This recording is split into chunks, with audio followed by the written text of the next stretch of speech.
April Good 6th, chair. 2023. You wanted suede chairs? And the Pledge of Allegiance.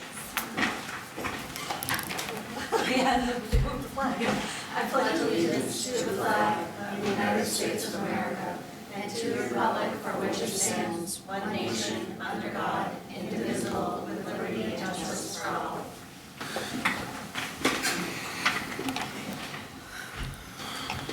All right.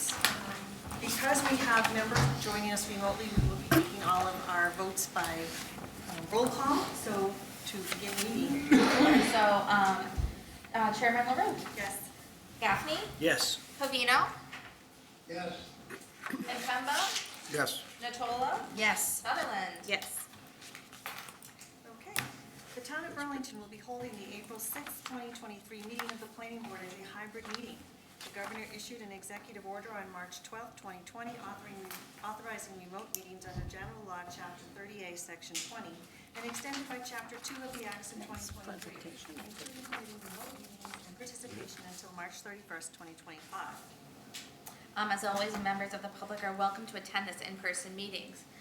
Please note that while an option for remote attendance and participation is being provided as a courtesy to the public, the meeting will not be suspended or terminated if technological problems interrupt the virtual broadcast, unless otherwise required by law. Members of the public with particular interest in a specific item should make plans for in-person versus virtual attendance accordingly. If you're looking to participate remotely, please do so at townofburlington.webex.com. The meeting number is 2343-571-2001, and the meeting password is 1645. You can join us by phone at 617-315-0704. We're being broadcast on the BCAT government channel, Comcast 99, RCN 15, and Verizon 41 in the town of Burlington. We're also streamed on Facebook Live via the BCAT government Facebook page. Okay, we did have an item on our agenda tonight to do board reorganization, but because we do not have a full board in attendance, we're going to be postponing that. Do we need to vote on that, or do we just? All right, very good. Next, we have announcements. Just two quick announcements today. So, the Burlington Public Library participated in a statewide March Minute Madness reading competition to see who could read, had the most reading hours during the month of March, and Burlington actually won. Yes, I have some stats, actually. Oh, yes. Wow. I called up to the director of the library. 23 towns participated. Burlington had the most reading minutes. We had 485,000 minutes, Whoa. which comes to over 8,000 hours. However, the director did tell me that that really only comes down to about 20 minutes per resident if you divide it all by all our residents. So we can do better next year. Next year. There's always next year. That's right. Okay. The planning staff, we are working on a Blanchard Road visioning plan, Blanchard Wheel Road visioning plan. Our contract with our consultants has two public meetings. This is the final public meeting where they're kind of going to give their recommendations to the town and what we can do moving forward. That will be held on April 26th at 6 p.m. And that will be via Microsoft Teams, so it will be like we did the last time. And so that's all I have. Thank you. Do any other members have announcements? No? Okay, moving I'd just on. like to congratulate our members for getting re-elected. Yes, that's right. Congratulations, Yes, and Tony Ann. Thanks. Yes, we're very excited to have you here with us. Next item on our agenda is, we have no legal notices or approval, so moving on to administrative matters. Item 6A is a discussion, sustainability and resilience action plan with Assistant Conservation Administrator Eileen Coleman. Is she, oh, she's online. Hi, Eileen.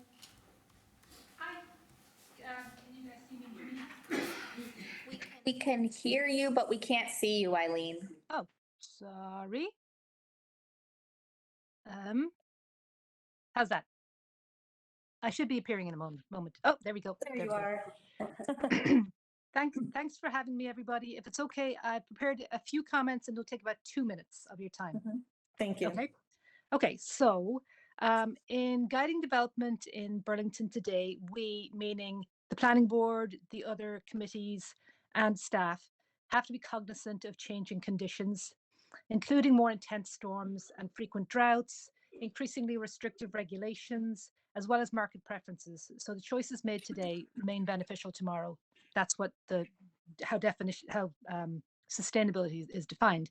In the face of climate change and continued development, we should be looking at protecting our remaining natural resources, at making our buildings and endeavours more efficient, at increasing our tree canopy, at making the town more walkable or bikeable, or looking at other modes of transport within the town, at how to better incorporate nature-based solutions and development and reduce impervious surfaces and prevent or mitigate pollution, and to provide equity for all residents. With that in mind, Burlington is looking at joining several other communities in the state in creating a sustainability action plan. That would be a comprehensive roadmap towards a sustainable future for the town. The work would piggyback on the previous watershed scale project assessment that we did last year, that was conducted by the town last year. It's likely to have, we're not sure how it's going to look yet for certain, but we think that it's going to have 5 focus areas, those being natural resource management and nature-based solutions, energy conservation and renewables, buildings and infrastructure, transportation and mobility, and public health and emergency preparedness. And of course, as with so many projects that we do, it would have a huge component of public participation, because it's between staff and boards and the townspeople to decide how the plan would look and what the goals would be. We believe this is a proactive approach to something that's likely to become necessary and possibly even mandatory, putting Burlington in a prime position to entice forward-thinking companies to the town. We are currently working with a consultant to produce what we hope is going to be a competitive grant application in the Municipal Vulnerability Program, MVP. I think I missed a letter there. But so we would like to call for the support of the planning board. We are not going to be putting this application in until the very end of April. So we have all month, but you only have one meeting this month. So we just wanted to give you just a flavor of what we're thinking about. Okay, thank you, Eileen. Staff, did you want to add anything? No, we had an internal meeting, Yesterday, Eileen came in and said, how do you think, what do you think about doing this? She invited people from DPW, conservation, ourselves, what do you think? Should we do this? We're looking at this grant. We said, I think it's great. It's a great idea. In order to to be eligible for the grant, they are looking for support letters from different town boards and commissions. And so Eileen's here to ask for your support on that. So Okay. that's all I have. Do any board members have questions for Eileen? Anyone? No. Does anyone want to make a motion regarding a letter of support? Madam Chair, I'll make a motion to, if the planning board agrees, for a motion for the support of the Sustainability and Reliance Action Plan from the Conservation Group. Second. Okay, all those in favor? Aye. Aye. Ernie, do we have to do a roll call? We do Oh, have to do a roll call. We do have to do a roll Sorry. call. So, LaRue, Yes. Gaffney, Yes. Covino, Yes. Impemba, Yes. Natola? Yes. Sutherland? Yes. All right, 6-0. And Madam just, Chair. just want to, Go ahead, please. you want to say one? Yeah. Go ahead. Go ahead. Madam Chair, we take a motion to take item 7I out of order for discussion purposes. Second. Chairman LaRue? Before we take a vote, I just want to just say to Eileen, you can see it's an uphill battle. We try to increase the tree canopy all around town, but businesses don't really like to put trees in. We have to twist arms to get the trees in all the time, so. But we're keeping on working on it. And I really appreciate all the work that you do. Thank you very much for letting me speak tonight. Thanks for coming in. Thank you. Okay, so the motion has been made and seconded, and Chairman LaRue? yes. Gaffney? Yes. Covino? Yes. Impemba? Yes. Natola? Yes. Sutherland? Yes. Okay, item 7I is a public hearing, application for approval of a special permit pursuant to section 4.2.6.10 restaurants of the zoning bylaws, 75 Middlesex Turnpike, AKA the Burlington Mall, FRC Balance, doing business as True Food Kitchen is the applicant. Madam Chair, may I have a motion to withdraw the application without prejudice at the request of the attorney's, applicant's attorney in an email dated March 16, 2023? Second. LaRue, Yes? Gaffney, Yes. Covino, yes, Impemba, Yes. Natola, Yes. Sutherland. Yes. Okay. 6. Madam Chair, may I have a motion to take item 7A through 7H together for discussion purposes? Second. Those in favor? LaRue, Yes. Gaffney, Yes. Covino, yes, Impemba, Yes. Natola, Yes. Sutherland, Yes. 6-0. All right. So we are now moving on to these items, and I'm going to read them because I don't read as fast as Brenda. I'm going to do a little shortcut here. The following items, A through H, are all for 0, 100, 350, 600, 700, 800, 1200, 1500, 1600, 1700, and 2400 District Avenue. National Development is the applicant for all of these matters. Item A is a public hearing, application for approval of a special permit pursuant to 12.1.5 PD special permit requirements of the zoning bylaws. Item B is a public hearing, application for approval of a special permit pursuant to 4.1 light manufacturing or processing plants of the New England Executive Park Plan Development District bylaw provisions. Item C is a public hearing, application for approval of a special permit pursuant to 4.2 laboratories engaged in research, experimental, and testing activities, including but not limited to the fields of biology, chemistry, electronics, engineering, geology, medicine, and physics, subject to the planning board making the findings set forth in section 8.3.7.4 of the zoning bylaws and subject to the applicable rules and regulations of the Board of Health of the New England Executive Park Plan Development District bylaw provisions. Item D is a public hearing, application for approval of a special permit pursuant to 4.4, hazardous and toxic materials, chemical use, storage, transport, disposal, or discharge of the New England Executive Park Plan Development PD District bylaw provisions. Item E is a public hearing, application for approval of a special permit pursuant to 4.5, generation or storage of hazardous waste limited to the volumes classified as very small quantity generator of the New England Executive Park Plan Development District bylaw provisions. Item 4 is a public hearing, application for approval of a special permit pursuant to 4.12, biotechnology, research, development, and manufacturing in the fields of biotechnology, medical, pharmaceutical, physical, biological, and behavioral sciences and technology, environmental science, toxicology, genetic engineering, comparative medicine, bioengineering, cell biology, human and animal nutrition, including the production of equipment, apparatus, machines, and devices for research, development, manufacturing, and advance and practical application in any such field or area, and including office, administrative, and support facilities related to any of the foregoing activities of New England Executive Park Plan Development District bylaw provisions. Item G is a public hearing, application for approval of a special permit pursuant to 5.7, discharges from man-made structures into the municipally zoned wetlands of the New England Executive Park Plan Development District bylaw provisions. And item H is a public hearing, application for approval of a special permit pursuant to 6.16, storage of oils, fuels, petroleum products, including storage for on-site heating purposes and landscaping maintenance equipment in excess of 50 gallons of the New England Executive Park Plan Development District bylaw provisions. Hi, everyone. Hi. Welcome. Good evening. Thank you. Good evening. Thank you for having us, and thank you for reading that. So, Thank you. Pleased to be back before you in connection with the PD special permit application.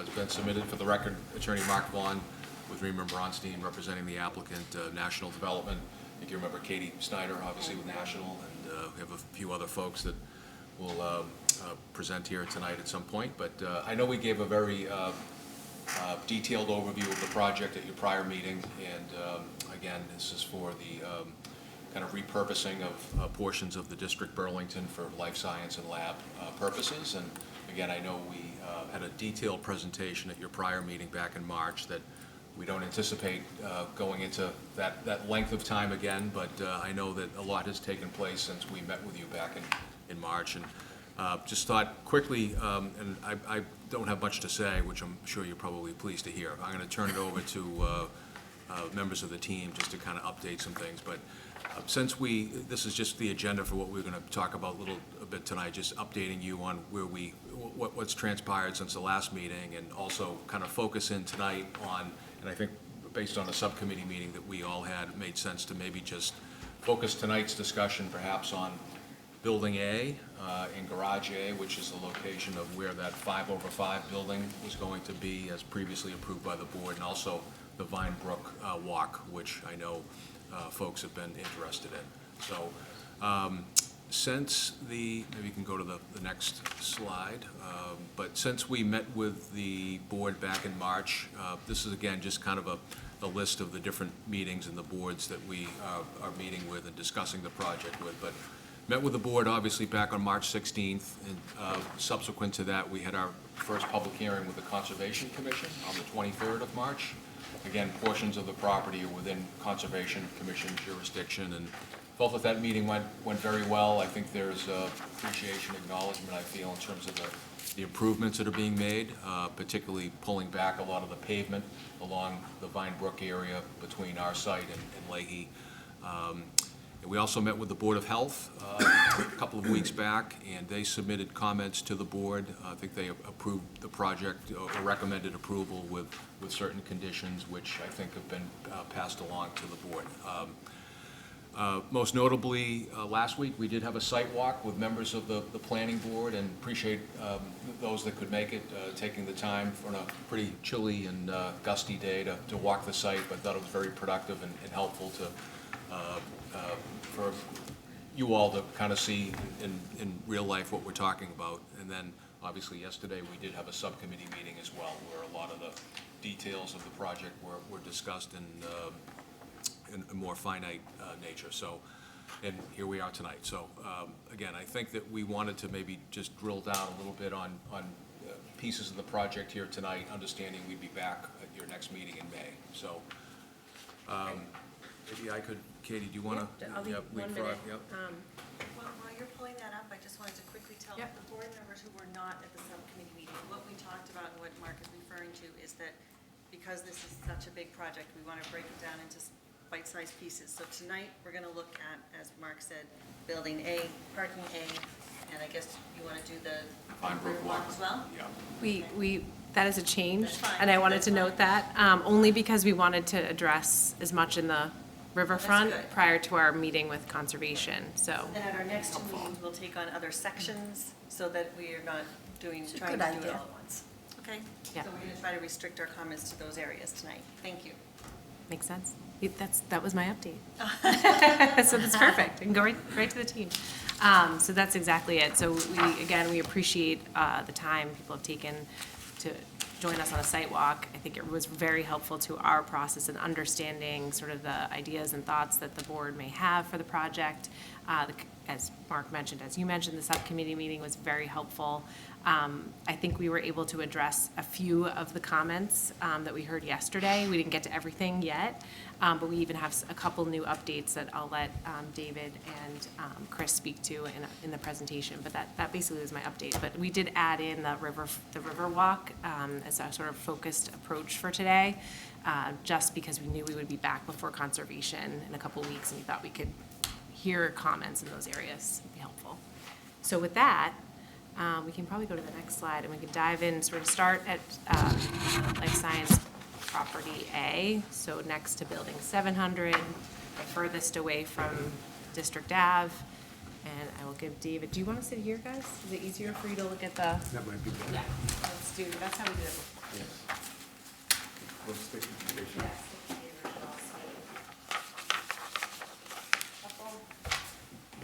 Thank you. Good evening, everyone. I'm David Manfredi from Elkis Manfredi Architects in Boston. I'm joined by Chris Jones from IMI Placemaking. Same two people you saw several weeks ago. I'll start really by a very quick reminder of what our overall goals have been. And we've been working with National Development now since they took ownership of the property. And the primary goal has been make the site more walkable, more pedestrian-oriented, and less car-centric. And how do you get there? You get there by a mix of uses. so that people aren't coming to work, driving to work, parking in a parking structure or surface parking lot, getting in their car and going to lunch, coming back again, all of those trips, all adding up to more traffic. You have to create mixed use. You also have to put things closer together on the ground. You have to make it feel as if walking the Tuscan Grill is not a long distance. Well, the distance doesn't change, but what we do in between the 2 points really, really matters. If there's active uses that engage pedestrians, the walk feels shorter. If you walk down Newbury Street from Arlington Street to Mass Ave, I'll bet you'd be shocked how long that is. It's a mile. But I bet you everybody in this room has done that once, and you never thought you were walking a mile because there was a lot of activation, there was a lot of engagement. Well, we're not going to create Newbury Street, but we're trying to make things feel closer together, that you want to walk there because of all the improvements of the public realm, because things feel closer together on the ground. So tonight we're going to focus on Building A and Parking Structure A, and just a couple of images. I'll leave Vinebrook Walk for Chris to talk about. I'll talk a little bit about Building A, and, can you go back one, Aislinn? I'm sorry.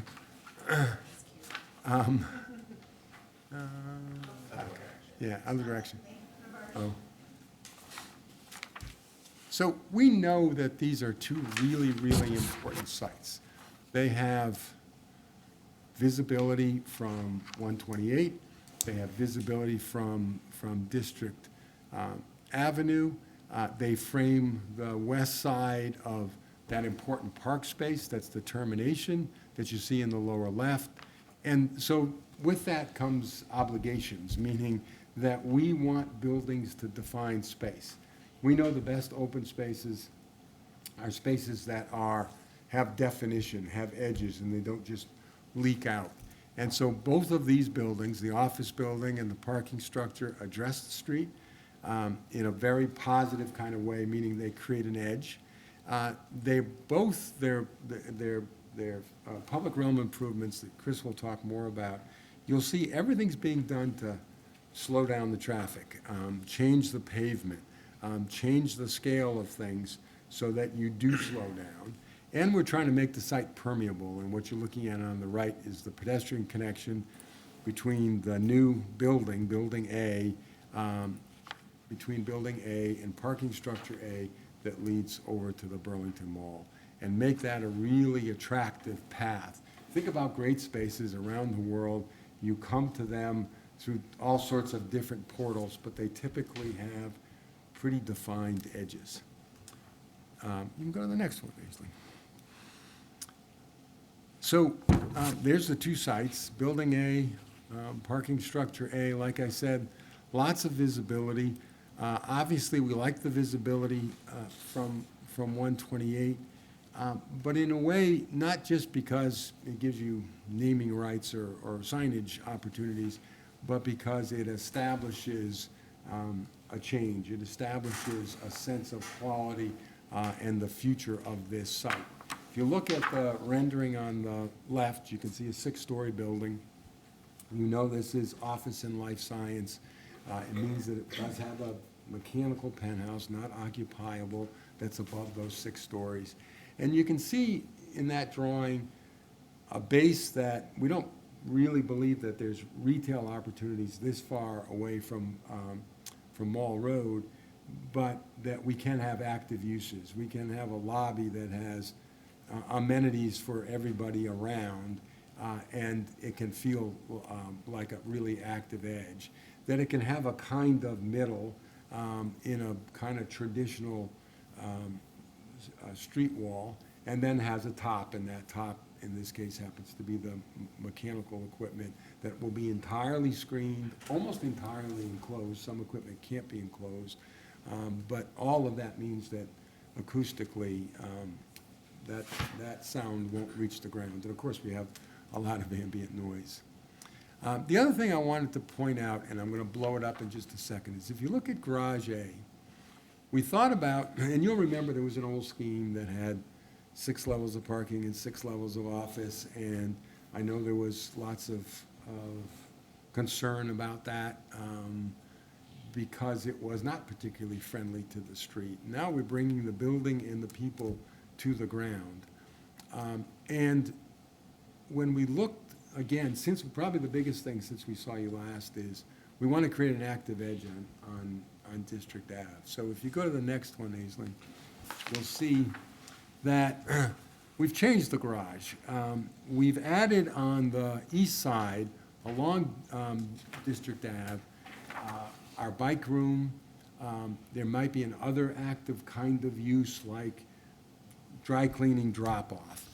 An amenity for everybody that works here, anybody can use it, accessible to all. And our circulation, our elevators, stairs would be in a glass enclosed tower. One makes it safe.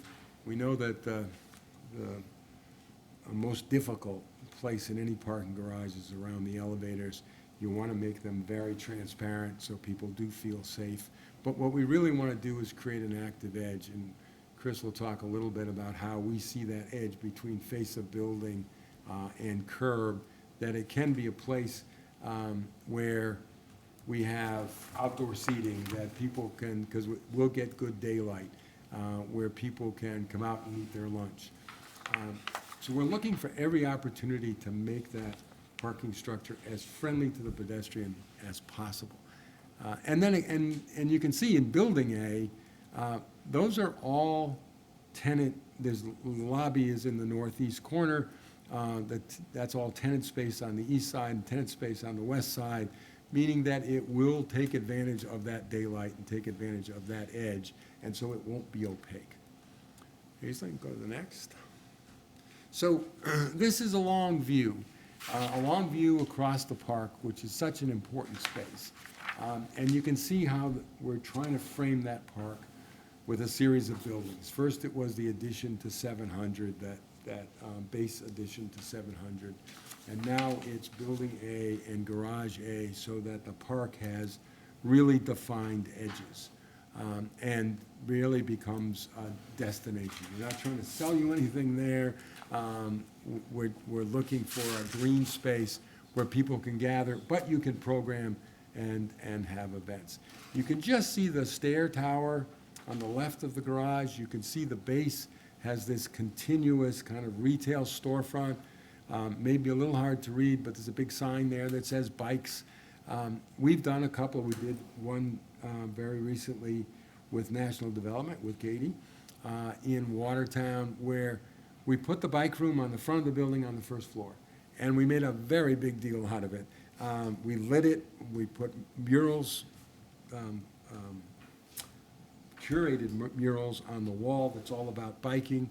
It's how you enter the building if you're a biker, and you go directly from there into the lobby and through security and into the building. So we really want to celebrate it. We want to treat it like everybody is welcome, and you can work in the building, you can be coming to the park, but you can use that space. Can you go to the next one? So we wanted to explain a little bit the parks. On the left, you see a stair tower in a parking structure that we designed in Needham. If you know the TripAdvisor building on 128, right off of 128, there's a big parking garage for TripAdvisor. We designed that parking, we designed the building and the parking garage. That's a photograph. It's an all-glass tower. Stairs are completely open, visible from the sidewalk. The elevators, when you walk out, you see the park. In that case, you do the same thing because there's a park right in front of it, but it all feels very safe. The other thing, besides the storefront on the ground floor, is on the upper, middle upper photograph, that's a photograph from the parking structure that we did with Katie on Coolidge Street in Watertown. It is concrete. It's what's called board form concrete. What that means is that the precast pieces of concrete are cast in a form in which you lay in a liner that can take on that kind of texture, like it's boardroom. And you can see that there's, if you look at the middle bottom, you can see there's ins and outs, there's texture, there's grain. It gives it scale. You can control the color, you can control everything about it, and it takes the curse off of a precast garage that might feel like it could be anywhere. And you can invent all kinds of textures that you want to do there that gives it its own character. That's a great example that we're very happy with that. It came out really well. It's not dark. It's light. It's got texture. You can see you get shadow lines in it, and you can make it really quite unique. You go to the next one. So here's a view that I showed you just a moment ago. This is the space, the paseo we're calling it, between the office lab building and the parking garage. You can see the pavers out front. You can see the signage. That's the lobby, the front door to the building. We're going to line that north side of the building with active uses, meaning active uses for a tenant, as well as on the west side of the building. So that when people do take all the walks that we're showing around the site for exercise or recreation, there's very few blank walls. It's about seeing what's going on inside the building. And similarly, you see there's terraces on 2, 3, 4 green terraces that bring the green from the sidewalk up into the building. Go to the next. And is this my transition to Chris?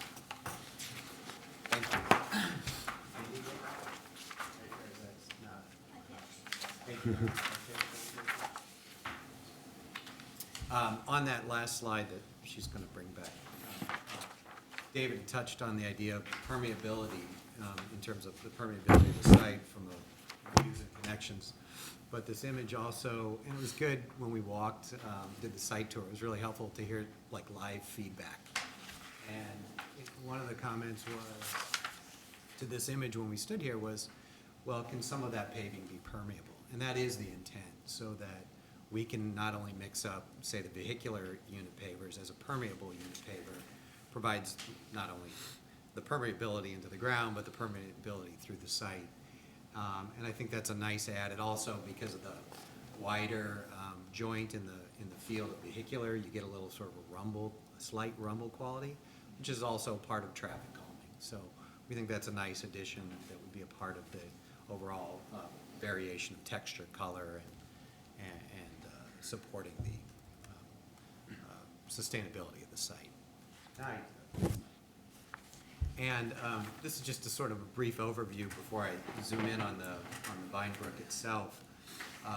It highlights the area of green around Building A and the Garage A as one of these new open spaces that's important to the overall development associated with the green space we're going to create around B and C, and then the green space east of B leading us to the Vinebrook and ultimately the Vinebrook. And so you sort of see the total connectivity of these new green spaces. And on the next slide, I wanted to touch on the Vinebrook. I think I enjoyed the walk around the Vinebrook with everybody, and it was a lot of good feedback. Larry provided some good feedback in terms of the treatment of the surface conditions of the brook. This image you see here is the section that was built and the overlook that was built. It's a stone dust path with a hardwood deck and seating area and some native grasses and shrub plantings specifically around the overlook. And then there's a mix of trees and understory that we had planted. And so I just wanted to point this out, and you can also notice there's some lawn in this space. One of Larry's comments was, can we do a little less lawn because we can do a lower maintenance solution? And I think we can work to, instead of just focusing the naturalized shrub plantings around the overlooks, we can begin to reach further than just those and minimize the amount of lawn. And also think about, if we have some areas of lawn, looking at species that are like, say, tall fescues that don't need a lot of water. They can look really beautiful and wispy in the season as they begin to dry out, and play with it that way so we lower that maintenance need. Next slide. I think everyone, Larry Cohen from Larry Cohen Conservation from Commission. Conservation, I'm sorry. Yeah. Before I zoom in, this is the diagram that I touched on. It's hard to see on the screen, but it delineates the existing path limits and the opportunity as part of this first phase with Building A to complete the thought of the Vine Brook Riverwalk or trail all the way to 800, and how by getting to that point, we are able to make that north-south or east-west connection to the mall, passing by 800 through the Paseo, and that's all sort of able to happen as we do this first phase of Building A and a garage. If we zoom in first, next slide. Closer to the point of one of the overlooks near the 800 garage. You can see on your plan, again, it's maybe not as detailed here. One of the things we talked about yesterday in subcommittee was incorporating some lighting of some type. And I mentioned that the parking lot lighting will light this, for the most part, to the safety levels that you need. But we can use lighting and a low bollard light to function somewhat like wayfinding. So the layout that we put here is that there's a light about every 50 feet. Because to really get, if we were really trying to use bollard lighting to provide foot candles, they'd have to be about every 8 feet apart, and it would look ridiculous on a trail. But by putting them about every 50 feet, you can walk down the path and know you're still walking towards a destination that is on the path. So you can sort of see that every moment you pass light, you can see the next. And so they're spaced out enough that they're not intrusive, but they're guides. And so you'll see that they sort of hop in the rendering, that we've incorporated that in. I've also tried to suggest this naturalized planting that occurs around the overlooks, but also begins to extend further down, sort of hopping across the path itself. And a little notation about the interpretive wayfinding that can happen. Right now, I've just located them at they'd be located at each of the overlooks. But I think once we really measure the distances and become more accurate, we might have sub-wayfinding moments that tell you, oh, you're at 1.2 miles, or you're at 1.4 miles, or whatever it might be. Just want to mention the rework behind the loading. Yeah, I was going to touch on that. Okay, sorry, okay. Just off of the path between Garage 800 and Building 800, I just wanted to note, I did touch on this during the walk, and I think I briefly touched on it in the last meeting. It helps zoom in here, and you can see where the loading is being relocated to a east-west orientation. Right now, it's north-south up against the face of the building and blocks the connectivity from Vine Brook onto that path that leads you further to the west. And by moving and reorienting the loading on the east-west orientation, we capture that large green space you see, and that allows us to make that connection. And that's a really important alteration that helps us complete this loop. Next slide. Zooming in on the space that's sort of the centerpiece of the Brook Park along Vine Brook. Again, just sort of highlighting the treatment of those conditions with the bollard lighting, with the interpretive sign and the overlook. I also highlighted where the rain gardens occur as a part of that space that are a part of that overall connectivity to our Vine Brook rain gardens. And I think our last image here is when you turn around from Vine Brook, you're back at the Brook Park viewing towards Building B and the discussion for our next meeting.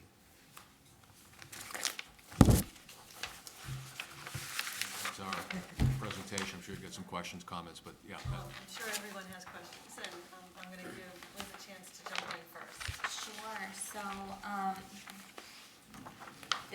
this definitely touched on a lot of the stuff that I felt like, we definitely discussed in the subcommittee. I feel like the subcommittee went well. I think Barbara, Absolutely. I think, Very well. Very productive. we did ask for things, bike lanes, thinking about alternative modes of transportation, which, they're working on. We asked them to look into like a bike share program, like a blue bike system, and we were thinking about, kind of speaking to other property owners in this area so that we could have kind of one system that you could, you know, if you wanted to ride your bike to Wegmans, you could, you wanted to ride your bike, you know, if you wanted to do that, that's an option. Like, we specifically talked about Riverwalk lighting there for safety and for kind of like evening strolls, which we covered. What else did we talk about? I think that's pretty much kind of it. They kind of covered a lot of what we had asked, I think, so that's kind of all I have. All right, because this is such a big project, I'm not gonna just have people holler out. I'm gonna start at this end and see if Tony Ann, do you have any questions? I do have a question. So the garage A in the building A, there's no, nothing connecting, so they still have to go outside to go into the building? That's correct. Okay, I was curious about that. Anything else? That's it for now? For right We'll now. Jump in later. Okay, Bill will be back. Joe? Not really, I'm just kind of taking it in. I like the ideas they have. And, you know, one of the things I was thinking about, like Bill had mentioned, you know, things like pickleball down there and stuff like that. What about, like, community gardens and areas where people could we saw go one out of those and, on the site. you know, grow vegetables and They actually have some of them. Things You that already they- have that. I think it's probably people who work there, but they have garden beds. That's right. We have, I believe the name of it is Garden City Growers. They're a vendor that we use. It helps us manage them, but they're called like above, what are they called? Raised beds, yes, I can't grow anything, so I'm not good at speaking to this. But raised beds, and those are an amenity for the tenants of the park, similar to the other amenities that we have. And I know a lot of parks, a lot of buildings now, they have beekeepers and things like Yep. that, and they make honey and they, I think we have bees It's at actually- 700. Yeah, it's up on the roof deck of our building, Joe, at Building 700. We do Yeah, have yeah, these. if you, they have an area up there where they do that, so. you haven't gotten stung yet, have you? That's great, no, I mean, this is becoming quite an area to be able to even allow people in town to enjoy. I'm all excited about it, so I want to learn as much as I can before I start making a lot of comments. Okay. Thank you, Joe. Bill? Thank you, Madam Chair. Just, I guess my first question on slide 8, if you want to go back to that.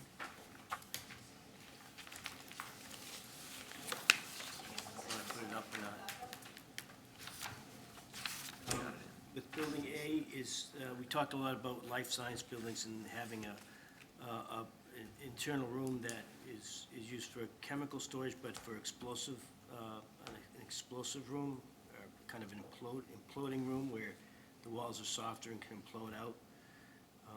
Is that in this plan here existing with the MPOE room, or? So, this building is BSL 1, Biological Science Lab 1 and 2. So it has restricted use of chemicals.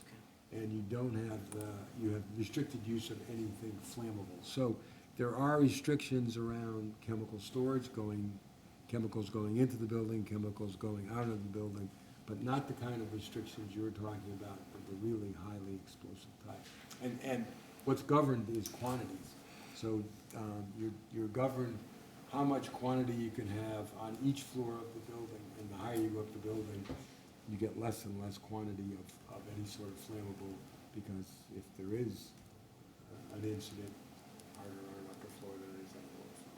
Okay, thank you. Maybe just to staff, as we take note of this, would you say the BSL 1 and BSL 1 and 2? Just 1 and 2, not 3.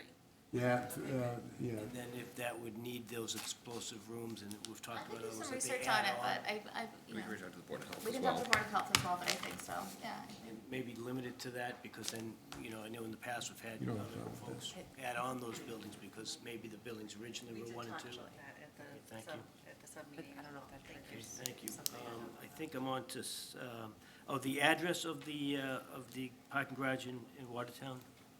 I think it was 99 Coolidge Street, 99 Coolidge, thank you. where the old Mount Auburn Tennis Club used to be. It is under construction, but the garage is built. just so it's an active construction site. Thank you. Slide 11. We did it first. So that looks like, if we look,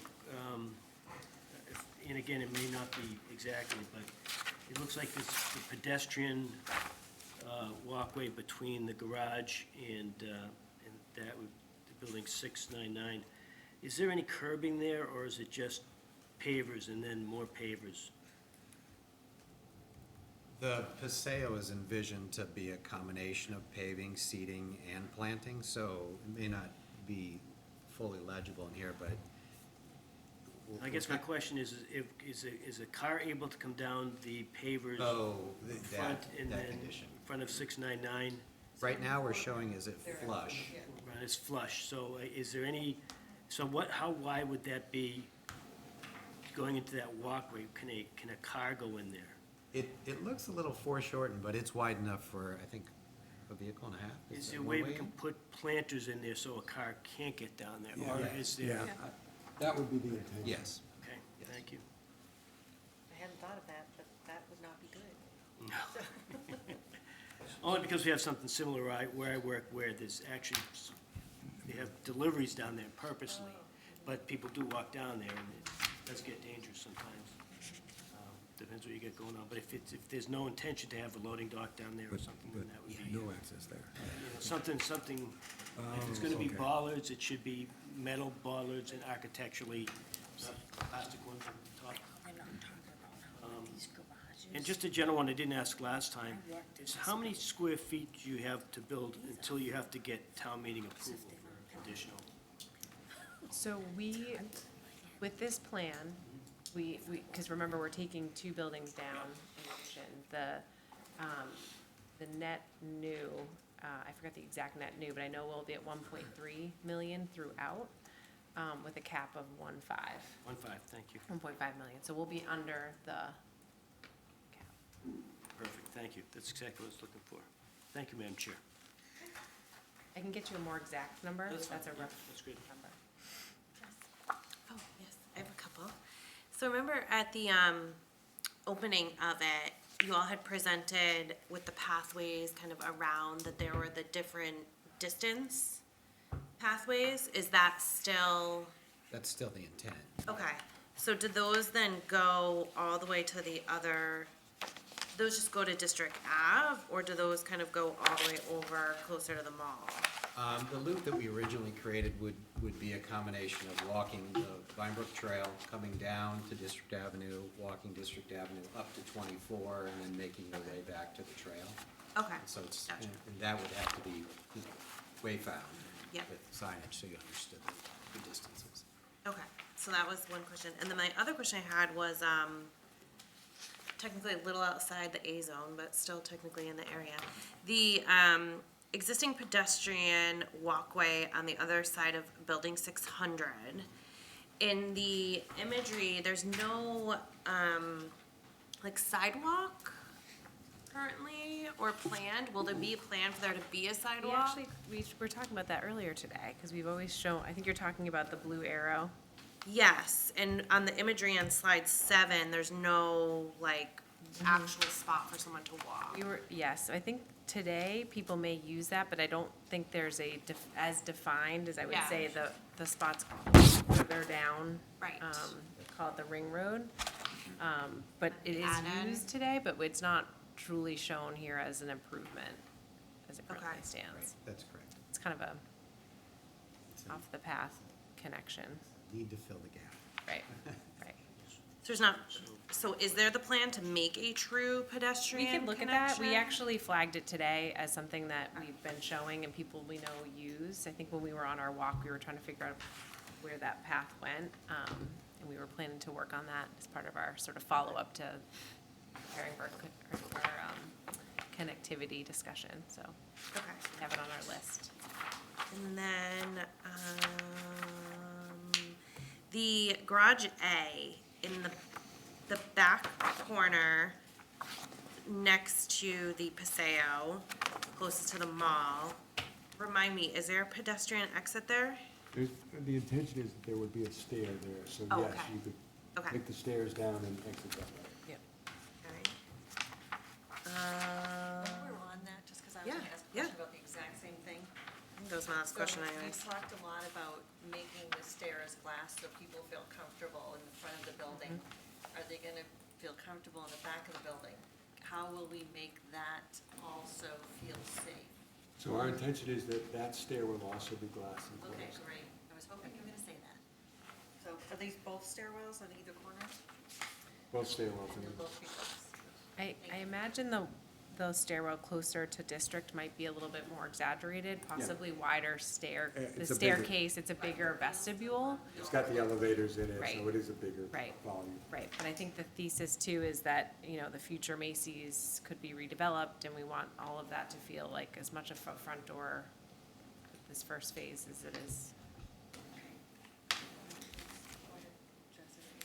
No, that's fine. And my only last comment is I'm really excited about the Vine Brook walkway, so the sooner we can get that, the better. But those are the comments for me. Thank you.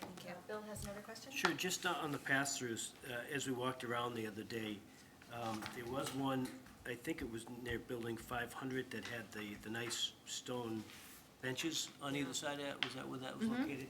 Yep. And maybe there's an opportunity to activate each one of those a bit more to make it more welcoming, either in the district or out of the district.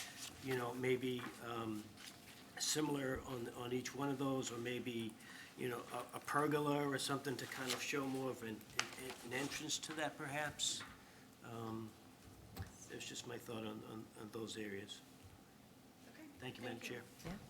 I do have a few questions, although most of my fellow board members have asked a lot of them. One of the things I'm wondering about when it comes to the river walkway is how we get people from District Ave over near the retail area to the start of the river walk. Because I've gone there many times and you have to drive through the garage to get there. How are we going to get walkers, say, from Press Cafe over to the walkway that starts somewhere around, I don't know where, does it start at building 2400? It does start at 2400, Okay. yeah. So, Yeah. do we have a plan for that?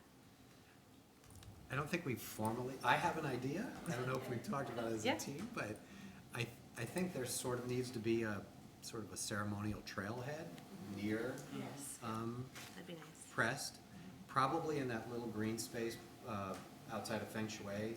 There's a little bit of green space. Maybe we mark that as sort of a trailhead moment and it Yeah. points you, and then you walk along the face of 2400 and you go, instead of going through the garage, you can go around between the garage and 2400, and that brings you right to the trail. Boom, you're in. So then that starts the loop. And we could probably consider something proximate to Burlington Mall Road, because if you're coming down Mall Road on foot, from Leahy, for example, There should you be can one. actually take a quick left before you even get to the 2400 building, and that takes you right into the trail as well. So we could do some, I think part of our strategy and follow up on the wayfinding signage is to kind of think this through a little bit. And I think there's actually a benefit too, if it does come close to Burlington Mall Road and people are driving by and they say, oh, look, people are Right. walking over there. I wonder what that is. Yep. And it can help Yep. draw more people. Yep. So, okay, great to hear that you have a plan for that. I'm glad you're putting glass in the back corner of parking garage A.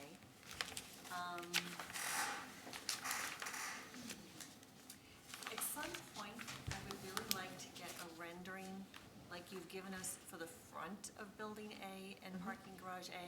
I'd like to see that for the back of those buildings, so that we can see what it looks like from the mall site. So that would be great to have.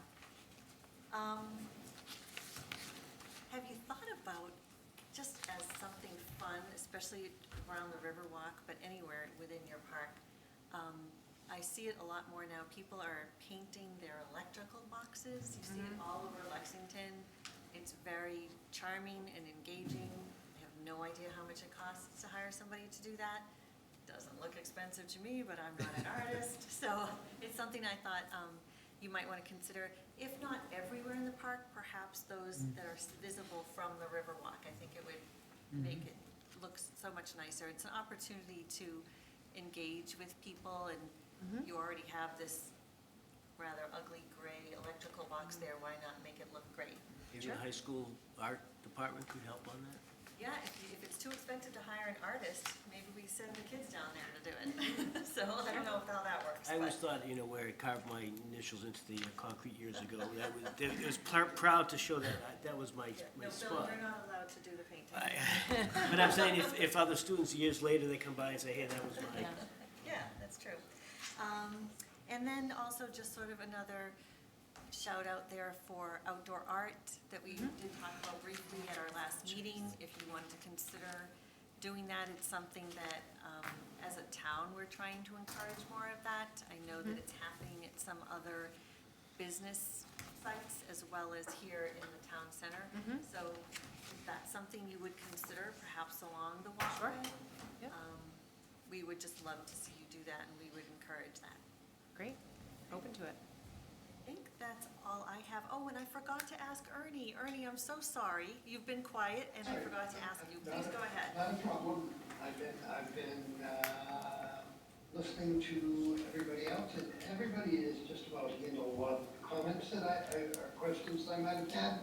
I just had two actually overall comments. Number one, these buildings are, from what I understand, are going to be substantially larger, taller than the buildings that are there now, at least with the addition of the heavy mechanicals on the top, because they're life science buildings. So I would hope that has been, and one of the problems I'm here and not there is I have vision problems, and so I can't see the drawings as well as I'd like to, but I'm just concerned, and I know National Development is a class developer, and I would hope that they were also concerned about how their buildings will look, and I just don't want people thinking that, wow, all of a sudden we're in Boston again, which,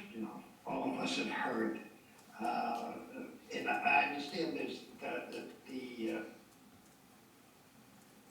the area above the roof is not being used for life science, but it's being used for mechanicals, and that seems to be quite a height. So anything that can be done to soften that, and I'm sure I hope you're doing that, would be welcome. And my next question might be more for Liz or for staff rather than the developer itself.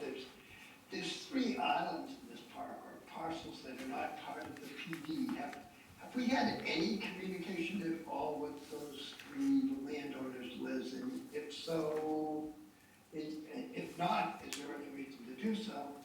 And if we have, can you tell us what kind of communication and what they're talking about? Should they be incorporated into the PD in general, should we rezone their parcels to PD also? So, I think this comes to like a bigger project that we're doing. I've actually spoken with Mike Murray Jr. They own one of the parcels there. And I spoke with him in terms of looking at the Mall Road Middlesex Turnpike zoning initiative, rezoning. So they're reaching out to all those property owners. Okay. I know that this was rezoned to a PD in 2009.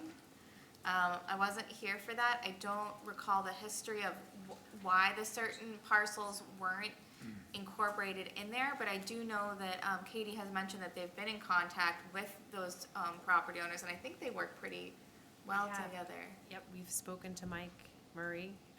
We've spoken with, I believe his first name is Steve Walsh at the Building 500. So we've spoken to both of those owners. I haven't had a chance to connect with 1400. Our property management group is the management for that building, so we talk to them frequently. And then also the hotel, which is a condominium actually. So we have reached out to the hotel, to the Fernard Group, and let them know about the project as well. So we actually paged them through the deck prior to the first planning board hearing. So they're aware of the project and they're on board with what we're proposing to do, so. At your Beacon, at the hotel, which is a condominium, can you? Oh, it's the Fenard Group is the owner of the hotel. We National Development control Black and Blue restaurant. It's just that so happens to be that once it was developed, it became a condominium. We maintain ownership of the retail component, and they own the hotel. Okay, that's. So they're just another landowner. Hotel itself is part of the. Yep. Yes, Planned that's development district, so. right. That's right. They're part of the PDD. Yep. Oh, they're just not in ownership. Right, exactly. Under your Yep. ownership. That's right. Understand, thank Yep. you. Yep. Is that all, Ernie? Yeah, I think so. Thanks, Madam Chair. Thank you.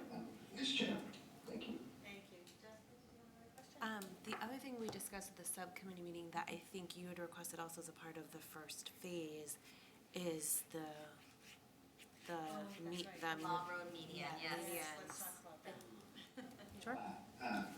Yes, so, thank you for reminding me, Jen. I was like, there was, when you're like, I think there's one other thing, I was like, there definitely was, and I just remembered. Yeah, so, just another recap of what we spoke about yesterday, you know, we've been the Mall Road median, it's one of those things that we've been trying to update forever. And so as part of this project, I've, requested that, again, as part of it, the Mall Road median from District Ave all the way up to the emergency department entrance to Leahy, that's all kind of frontage on, that the National Development has. Caleb's actually showing it, and we've asked for a landscape design from Chris Jones to kind of help us get started on that as like the initial pilot project, and then also for kind of a landscaping plan and maintenance plan for the rest of the islands on the median going forward. And so that is something that we've requested, and we talked about. Chris talked about, I'm sure, great ideas, low maintenance stuff that is drought tolerant, getting things established early and kind of hopefully, it's something that we want to make sure that, if it's rec maintenance or DPW, that they do it, quarterly, it's just some, but something that can kind of zhuzh it up. This is a main entrance to the town, and it's an important corridor, and I think that it should be welcoming. Question. So we talked during that meeting, as you said, about a plan for those median strips, whatever you call them, that's along the frontage here. Is that just a plan, or will it be implemented? Are we working together to implement it, or is that on the town to implement it? So I would say for now, and we can work it out, the idea is that they will implement, Okay. with the Riverwalk, I would want implementation of Good. the island, the It's islands just in their on their frontage, and then, the plan to, okay, Bless bless you. you. Go The ahead. plan that other businesses can then use the same. yeah, or, however we want to finance that. I know Melissa, as part of the form-based code initiative, she's looking at all types of options for that, so I think that having a plan. That was your understanding as well, that you would implement the design that Chris comes up with for along your frontage? Understood. Yep. Great, okay. So. Okay, go ahead. No, go ahead. No, I was just gonna say, is the distance, I know we're only talking about A today, but looking just while we're talking about the garages, I noticed garage B and C is quite a distance from C. I'm just saying, for the tenants that live there, work there, is that a huge distance? I'm gonna take a drive down there for the walk-in, if they're not gonna be connected. It's not so bad for B, but it might end up being, if you worked in the I know where I work, parking's a big deal. And to the people that work there, when you have to walk quite a distance, it becomes, it's like rather, people pick the closest place to work where I am because there's parking that's close. And when something's not so close, it all looks good, but I don't know if B and C should have then been between B and C rather than far away from the way that is. I haven't driven down there to look at that. I know A isn't connected, but it looks close. But when we get down to B and C area. I just don't know if it's quite a distance for the people who are working there to then have to walk. I know it's great, like in the summer, that looks like a nice thing to do, but I know, where I work, they have a satellite session, and people who have to walk from the garage to the building, people have actually chosen the other place to work because of the distance, so I don't know. I worked at one time in Building C, so I'm familiar with that building, but there was parking in that area at the time.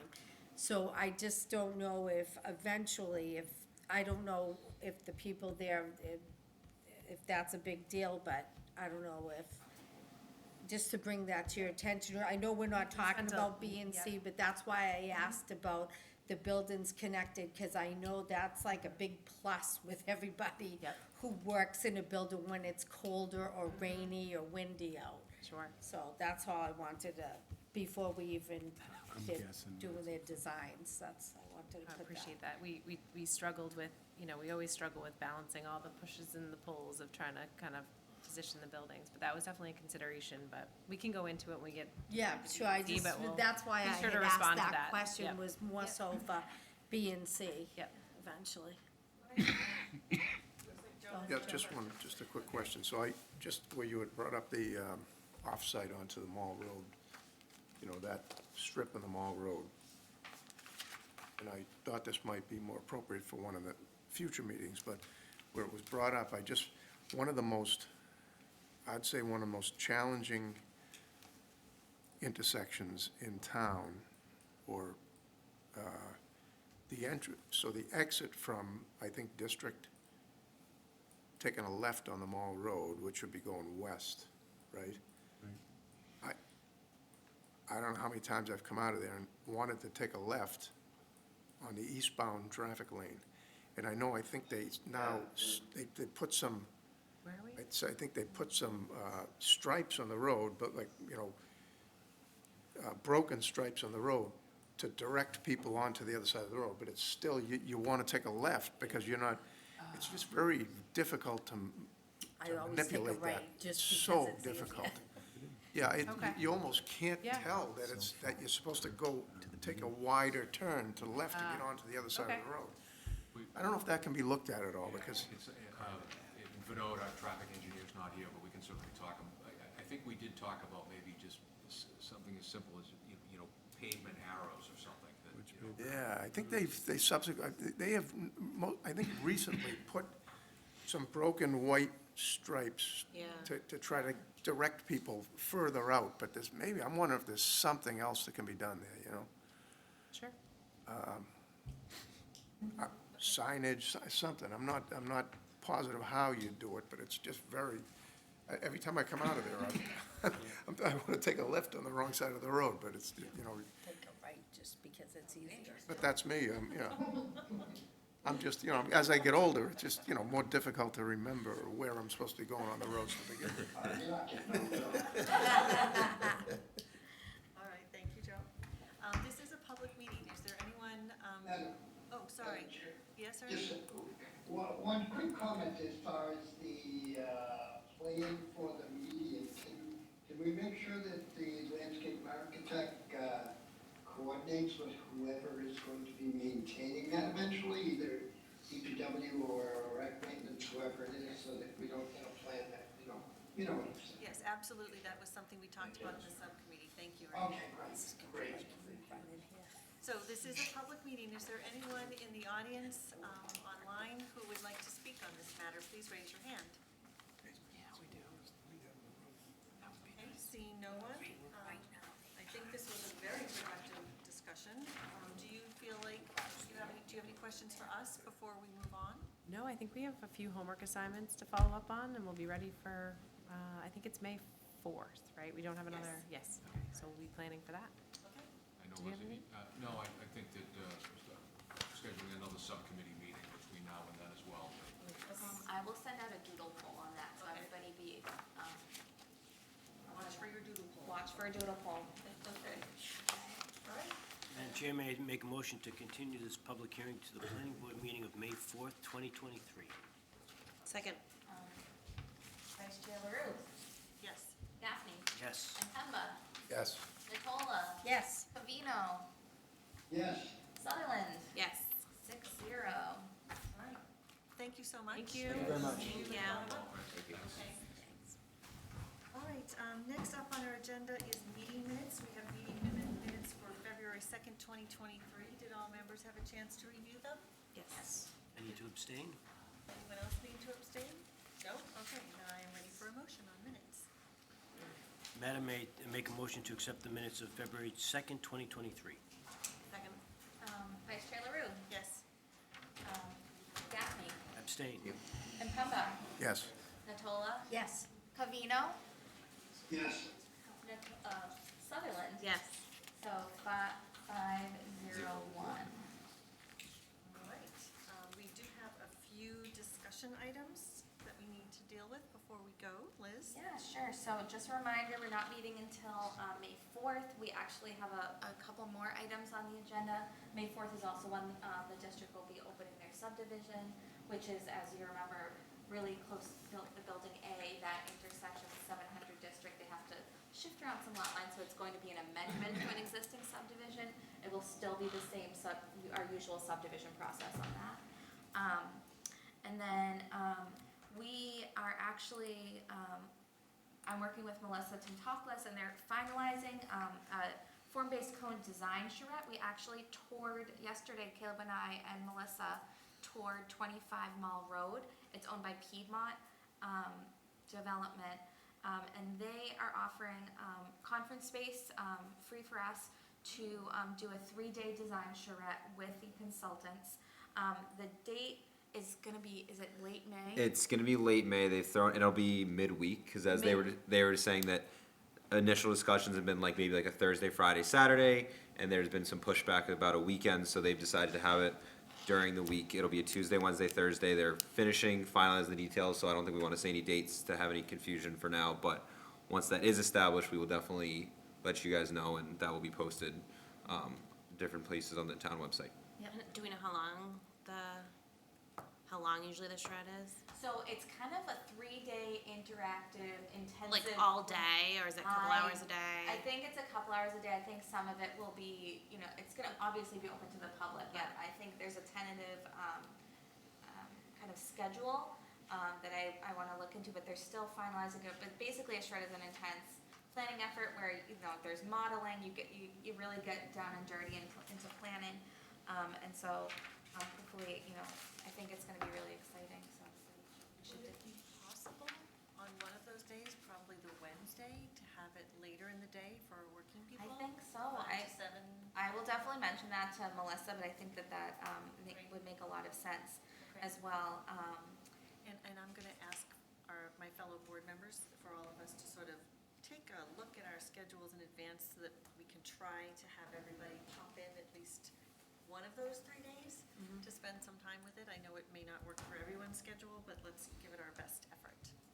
I think I'm really into planning. I'm a nerd. This is super exciting to me. So hopefully it'll get you guys all. Madeline's schedule will probably be Disney open. Yeah, she's gonna be fine. I'm sure she'll be welcome to the shred. She'll be coming to the We shred. also, talked about budget for food, so I'm sure there'll be refreshments, coffee, whatever. The other question I had for you guys, more of kind of, staff business. Who of you are actively working with your who should I not be emailing your old email? Who's working? So burlington.org, burlington.org, burlington.org. Are you using your burlington.org, Joe, or are you using your regular? Should I just keep regular? Just keep the regular, yeah. Regular, Tony? Send me the regular one. Regular. And then Ernie, do you want to use your old email or your new burlington.org email? I don't have a new Burlington email yet. When I get that, probably the new one. Okay, I'll continue sending it to the regular one. And do you know does anybody Know about Brandon? I don't know, we'll just send out, she's gonna get both, no matter, she'll get both, she'll get extra. That's fine, so that's all I had. I've been inundating both emails for many of you, so now I'll know who to send it to. Thank you. So with that, I'm all set. Do any other members have other matters they want to discuss? Just a quick one. We talked about getting a tree well 101. Was that with Eileen, or was that someone else that was gonna give us that, kind of the detail on that, so if people come before us, we know when to use them and when not to, and at the right time. I can ask her about that. She's still online. She's still here? If she's still, Eileen, I'm gonna reach out to you. Sorry, I am still here, and I don't think it was me, but let's chat tomorrow. Yeah, I'll chat with you tomorrow, we can talk about that, yeah, I think, I mean, just, I think. Just any- 5 minutes, or, you know. Yeah, any type of interesting nature-based solutions, I think, yeah, absolutely. And I will, talk to Eileen about that. Yeah, okay, not a problem. Okay, thank you, Madam Chair. Anything, anyone? No, okay, wonderful. We do not have anything else, so I'm ready for a motion. Madam Chair, I'd like to make a motion to adjourn the meeting. Second? Vice Chair LaRue? Yes. Gaffney? Yes. Impepa? Yes. Natola? Yes. Covino? Yes. Sutherland? Yes. Thanks, everybody. Madam Chair, you keep these meetings going this quick, you're gonna be the next chair. Vice Chair. So we're not going to be able to do our rework until the second May meeting, because we are not going to have a full day. So now, is the